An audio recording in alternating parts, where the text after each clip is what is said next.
আসসালামু আলাইকুম রহমতুল্লাহি ওবরাকাতু। সুপ্রিয় দর্শক, দেখতে পাচ্ছেন আমরা এখন অবস্থান করছি গাজীপুর ৩৬ নং ওয়ার্ড দৌলতপুর এলাকায়।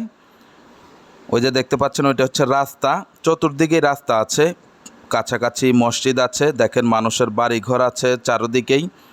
এখানে 12 ফিট বাই 6 ফিট রাস্তার সাথে 1 বিঘা জমি আছে। এই যে এটা হচ্ছে 12 ফিট, ওই যে ওই দিক দিয়ে রাস্তা। এই যে এটা হচ্ছে 6 ফিট, নতুন করে রাস্তাটি বাঁধা হয়েছে 6 ফিট। ডানে দেখতে পাচ্ছেন এই বাউন্ডারি করা এই জমিটা বাদে বামে এবং ডানে টোটাল 1 বিঘা জমি রয়েছে। আপনারা এখান থেকে চাইলে জমি ক্রয় করতে পারেন যার যতটুকু লাগে।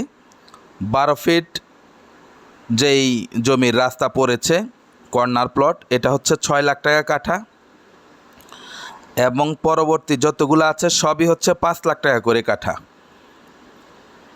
এই যে ডানে বাঁয়ে দেখতে পাচ্ছেন সবই হচ্ছে 5 লক্ষ টাকা করে কাঠা।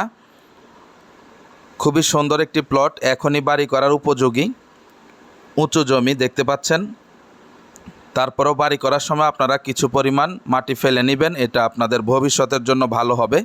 এই যে দেখেন খুবই সুন্দর একটি এরিয়া, চতুর্দিকেই বাড়ি, কাছাকাছি মসজিদ রয়েছে এবং মসজিদের সামনে দিয়ে এই জমি থেকে মাত্র 2-4 মিনিটের মধ্যে আপনারা হারিকেন এবং ধিতপুরের যে মেন রোড রয়েছে সেটা পেয়ে যাবেন। আপনারা সরজমিনে আসলে আপনাদেরকে দেখিয়ে দেওয়া হবে ইনশাআল্লাহ। তো যারা কম দামে গাজীপুরের বুকে ছোট্ট একটি জমি ক্রয় করতে চাচ্ছেন কিংবা একটু বৃহৎ আকারে নিতে চাচ্ছেন, সবার জন্যই এই জমিটি উপযুক্ত। যেহেতু জমির পরিমাণ রয়েছে 1 বিঘা, আপনাদের নিজেদের প্রয়োজন মোতাবেক আপনারা জমি ক্রয় করতে পারবেন। এই যে দেখতে পাচ্ছেন ভদ্রলোক, উনার নিজের জমি, সুতরাং আপনাদের দামের দিক থেকেও সাশ্রয় হবে ইনশাআল্লাহ। যাদের প্রয়োজন আমাদের সাথে যোগাযোগ করবেন, যেহেতু নিজেদের জমি আপনারা কথাবার্তা বলে সরাসরি মালিকের সাথে জমিটি ক্রয় করতে পারবেন। এটা ছাড়াও আমাদের কাছে ছোট বড় অনেক জমি এবং বাড়ির সন্ধান রয়েছে। আপনারা আপনাদের রিকোয়ারমেন্ট আমাদেরকে জানাবেন, আমরা আপনাদেরকে আপনাদের চাহিদা মোতাবেক জমি এবং বাড়ি দেওয়ার চেষ্টা করব ইনশাআল্লাহ।